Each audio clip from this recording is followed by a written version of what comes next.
What's up guys, and welcome back to my channel, and this is Reality Box. And you guys all know my name is Gabriel Gisdel Ayo, and I'm with a beautiful African princess, or should I say queen, and she's right with me.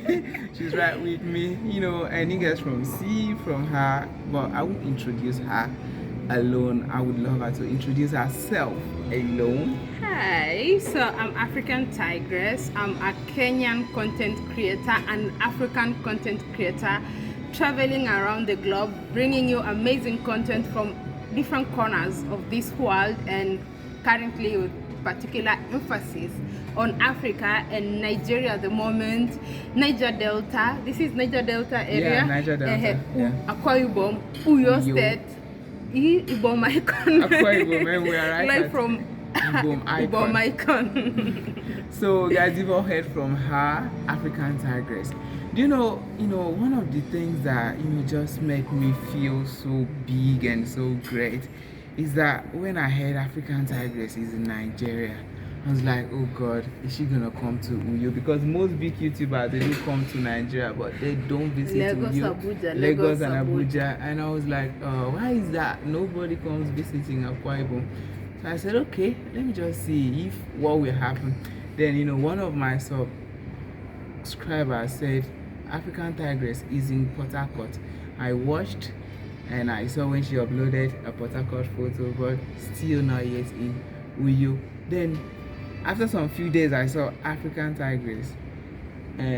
Is there any YouTuber in Akwa Ibom or Calabar? Then I checked in and I was like, oh God, this should be my own privilege of meeting this great person, because African Tigress. And I'm a very ambitious person. I love travels, and watching a lady travel, it means a lot for me. It inspires me, and I know it inspires you guys too. And immediately I have a fan base here in Uyo. Shout out to Isika Kesien. You've been watching me for so long, and I really love what you're doing, because you're really making me work hard, or always want to work hard. Sometimes I feel like breaking, but I have to come back and work hard because you watch and you always want me to work. So Isika Kesien said, Reality Box, African Tigress is in Port Harcourt, and she says she's coming to Akwa Ibom. Reach out to her and make content with African Tigress. And that particular question was a big move for me. I said, how am I gonna reach out?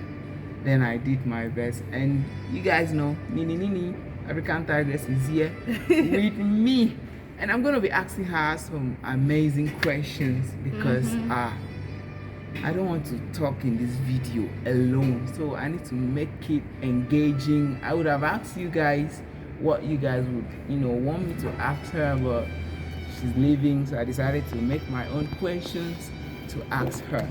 So African Tigress, are you ready? Yes, I am. Okay, let's hit the questions now.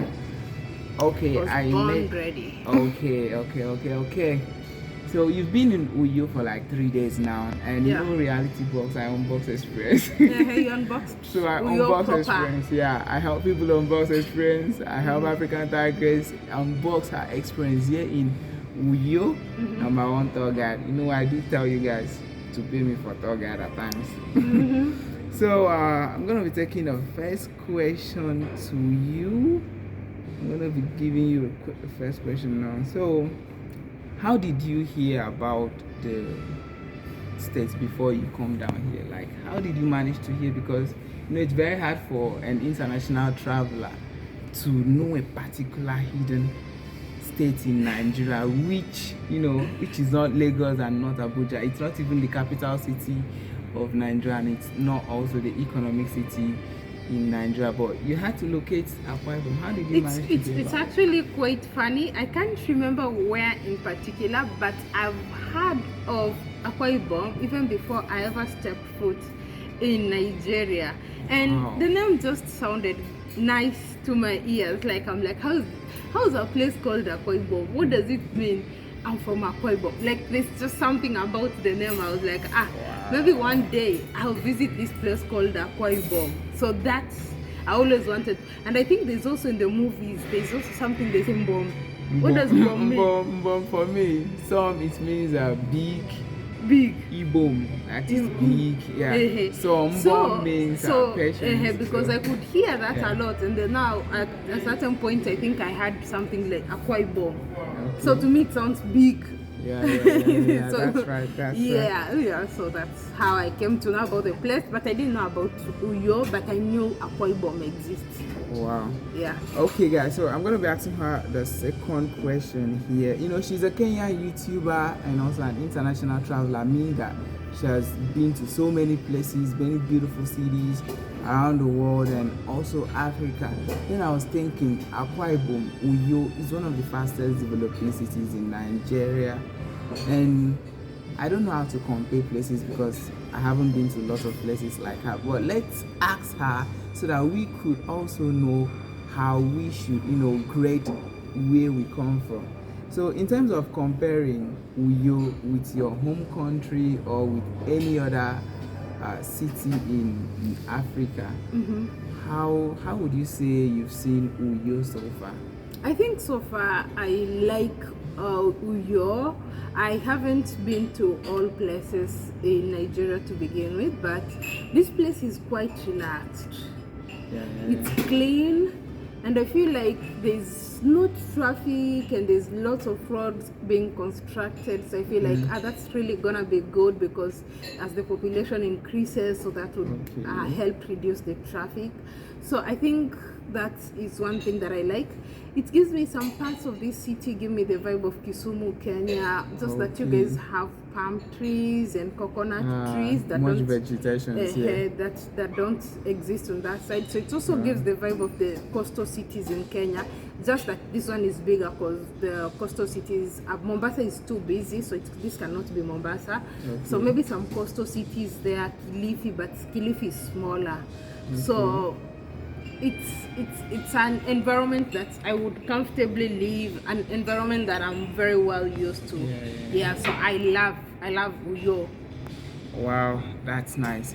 So guys, I'll be asking her, some of our wildest travel, stories for you guys to, have a little, tip of what it means to travel, because a lady traveling, I think there is much differences between a lady traveling and also a man traveling or a guy, because you think of safety, you think of a lot of things, and she's traveling as a lady, a solo traveler. That's big for me. So what is the wildest thing you've seen during your journey so far in Nigeria, anywhere in the world, anywhere in Africa? What's the wildest thing you've ever experienced in your journey? Well, so far, be it positive or negative. Okay, fine. First, when you say, I don't even feel like when I travel, I don't feel like, oh, it's different because I'm a lady or so. I think that's one thing that has really never crossed me. I would probably be more safe and I think fight. that's where you got to be African Tigers. And fight and travel like a man. Like, I'm very conscious and very alert. And I'm not that. Okay, in Kenya I would say woye, like, oh, I'm a lady, please do this for me because I'm a lady, I'm traveling solo, so I need this. No, I go out there like any man would, and you get it. Yeah. So how a man would and all that, I go out there. So you just feel like a man when you're traveling? I don't feel like a man, I feel like a lady. Okay. Ladies who know how to travel. It's not a man. So I'm very safety conscious. The same way, even as a man, as everybody else, you're very safety conscious. Yeah. Apart from being safety conscious, confidence. Let me tell you, confidence when you're traveling. When you look like, oh, you are scared and all that, whether you're a man or a woman, that's you're so confused, you don't know what to do. That's when you're attracting people, especially in environments. Sometimes in Africa, if you don't talk, no one's gonna tell you not from the area. Yeah. So just one of my biggest thing, or one of my greatest thing I do is I blend in. If I go to a local village, local community, I try my best to blend in. So first you have to know your environment. It's always good to observe. Like, one thing I'm very good at, when I get here, the first thing I would observe, who's there, what's going on, where is the door, where the exit here, just in case of anything, where can I get out? You just find your way out. So like, there are some things that just come. Even when you get into a building, you know, okay, there's an exit to my left, there's an exit to my right, there's one here. Like, there's some things that are just in me. So when I get to a place, I'm very conscious of what to do. So one of my craziest or wildest thing, not seen, really experienced, one of the toughest, maybe crazy thing, was when we had to sleep at the border between Senegal and Guinea-Bissau because, you know, corruption, and they deliberately held, when we asked them to give us our passports so that we could go back to Senegal, they deliberately held onto our passports until time the border is closed, such that we will be stuck in no man's land. So at that point, anyway, we got stuck in no man's land with only $2 because our plan was I would finish crossover, get to the capital in Bissau, change money, get food and all that. But at this point, we're stranded. We only have $2, 2 people. You can't cross to this country, so that's the only thing. And there's no forex exchange at that border. So we had to survive on that. We bought this bread, long bread, they call it tapalapa. French bread, I they call it tapalapa there. So we had to buy that, eat that, and drink water because we had water in the car. And then we slept in the car the whole night. Wow. Yeah, and it was crazy, but I'll never forget. So that's part of the experiences in traveling. Yeah, it's what comes with the journey. So I know a lot of people are watching this video right now, and a lot of them might be aspiring travelers, because me too, I'm also an aspiring traveler, though I do travel a lot too locally. So I know that a lot of people are going to be watching this video, and most of them might be ladies and most of them might be guys too, who are also aspiring to travel. So I asked what challenges do you have while traveling? Yeah, challenges. Okay, finances is one of them, my friend. Traveling is not cheap. You must have at least money that's on your budget. You get it? So you can have lots of money and do luxury travel, or you can do budget travel, and you can't live beyond your means, otherwise you're going to get stranded and stuck in a foreign country.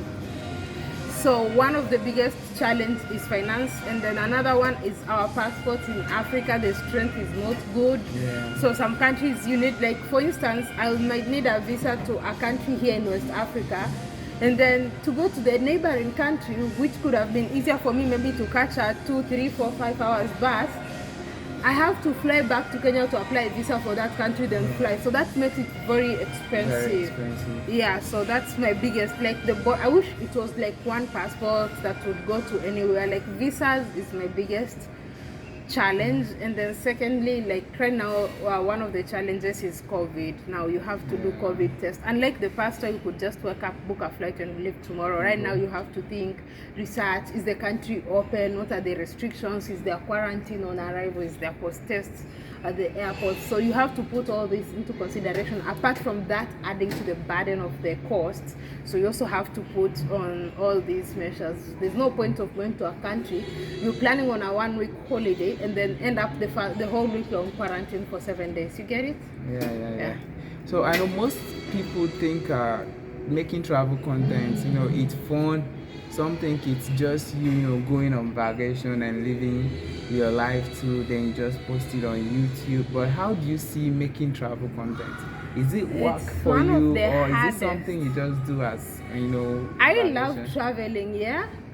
Like when I have good times and good moments, like today chilling. Actually, when I'm not like really creating, like maybe if you're creating right now, it's not my problem because I'm not the one who's going to edit. Yeah, because you need to go back and edit. So if I meet great people, I meet great company, like the people I've met here in Uyo, and we go have fun. Like that is the fun part of the travel content. But when you're shooting the whole day, the next thing is getting to the house, transferring the files, charging the devices, and then going, like that's a whole lot of work. Sometimes you even realize you're not eating, you've been editing the whole freaking day because you've been so busy, so you've not And you've you want not to put the work out. so you see a 15 minutes video, but someone took like a whole day to edit it. Wow. So I feel like when it comes to travel content or to content on YouTube, I feel like all types of content are easier, but travel is the hardest. Because travel, sometimes you have to move from one location to the other. Keep in mind, okay, like someone who's doing beauty and makeup, they're just putting a ring light and applying makeup and buying the products and explaining and doing the makeup, and that's it. You get it. Yeah. But for someone who's traveling, you have to get up, leave your house, go to this point, take another vehicle to another point, take another vehicle to another point to just create one video. Wow. Yeah, so traveling content is very hectic. But you love it. I love traveling. I know you love it. I love creating content, but I wish maybe someday when I'll have loads of money, I'll hire an editor and videographer. So mine is to enjoy because sometimes you see places, it's the beach, you want to enjoy, but are you going to enjoy or are you going to film? And when you're filming, you're working. So you're not like you cannot get into the water. Maybe the camera is not water, so you have to choose. Am I getting into the water or do I film? I also want to film myself having the fun. You get it? And if you're alone, if you're traveling alone, like me who's a solo traveler, safety. If you have your bags and all that and you're at the beach, you cannot leave your bags with some people there and get into water in us. People you don't know, maybe you just wandered into the beach alone. Like that. So sometimes it's as if we just show places and we really don't have time to enjoy it as much, or maybe when we enjoy it, it's off camera because camera. So guys, I know you guys might be wondering what really pays her bill, because she's always doing travel content on YouTube, and a lot of people also want to do travel content. I probably use that means to travel to different places. So I'm going to be asking her a few questions about YouTube, how she sees YouTube, if it's okay for making money, because I have lots of people slide into my DM asking me how to find their way out in YouTube and how they can make money. I have people in my church that do tell me, Gabe, you're eating YouTube money. You're enjoying YouTube money. And I'm like, I'm with only 1 point something subscriber, and you're telling me I'm eating YouTube money. So I'm going to be asking you, all these vacations you go, or it's not vacations, travels, all these travels you go, because most people do want to get into YouTube, but they also have a full-time job and no other niche they want to do apart from a travel niche. So would you advise anybody? Guys, this is not a financial advice and this is not a travel advice, it's for educational purpose. So would you advise anybody to quit his full-time job to get into YouTube, or the person should do YouTube before quitting his full-time job? Do YouTube on the side until you've made the money.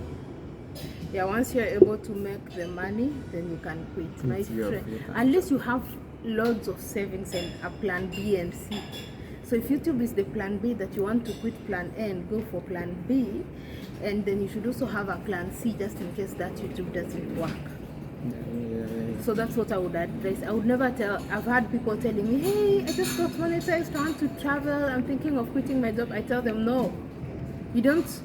Like, for me to be able to make enough money that can sustain a flight or even visiting one country, it took me more than 1 year after monetization to be able to make that amount. Wow, that's really even when you get monetized, sometimes for most people, if you're not famous, celebrity or whatever, the money doesn't come in plenty immediately. So work, continue doing your work, and once you've made consistently good amount of money for like 5-6 months, and you're now certain like it has stabilized, don't make 1 month one video went viral and it gave you $1,000, and now you're quitting your job because one video went viral and gave you $1,000, and you want to spend it all on a cruise ship and thinking another one would go viral. Don't do that.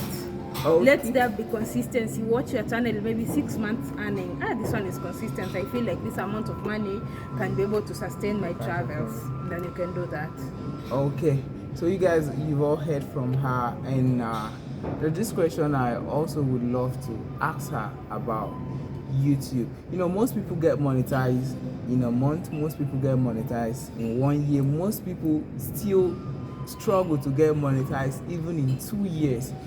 And it's something that really discourage a whole lot of creators to come into YouTube, because presently YouTube is running like a 4,000 watch hour and a 1K subscriber, and which it keeps is not getting pretty, higher. and it keeps getting higher. So if you're not early, you get left behind. If you come in, they're still gonna see get the to a same point and say 4,000 5K watch subscribers. watch hour, and it makes a whole lot of people discouraged. Would you advise people to come into YouTube now? Yes. And keep moving. If you want to do it, don't say you'll do it in future, because the requirements keep getting. Because I'm told in the past people used to get monetized at 100 subscribers. Then there was a time people would get monetized for just having 10,000 viewers and above. Now you see they increased the requirement to 1,000 subscribers and 4,000 watch hours. Chances are in the next 2 years that won't be it. They might even get to a point and say you must have 10K subscribers to get monetized. You get it? So that's why I would advise people, if you want to do, what are you waiting for? Wow. Okay. So you guys, you've all heard this, and I really enjoyed this chat with her, because one of the reasons I'm enjoying it is that I'm inspired by sitting with a world traveler, as someone that has always wanted to travel the world, and you see someone giving you this information so valuable. So it's big time for me. It's something good. And if you would love any question to ask, you could just drop it in the comment box, and maybe I think I'll send her as a text. At least now I have African Tigers inbox, so that will be cool. Then I'll ask them next time on another video. I'll pull it out for you guys to watch. And if you're a new subscriber just watching me for the first time, don't fail to subscribe, please. Subscribe, like, comment, share this video, and always come back to my channel to watch inspiring and more content from Uyo, Akwa Ibom, and other part of Nigeria, because probably I'll be unboxing a whole lot of experiences worldwide, not just Africa. Thank you. So make sure, Team Tigress, make sure you subscribe to his YouTube channel, show him some love, and let's also help him to get monetized. He's almost there. Let's do it for him. I want to get monetized and travel like African Tigress too. All right. Bye-bye. Bye-bye.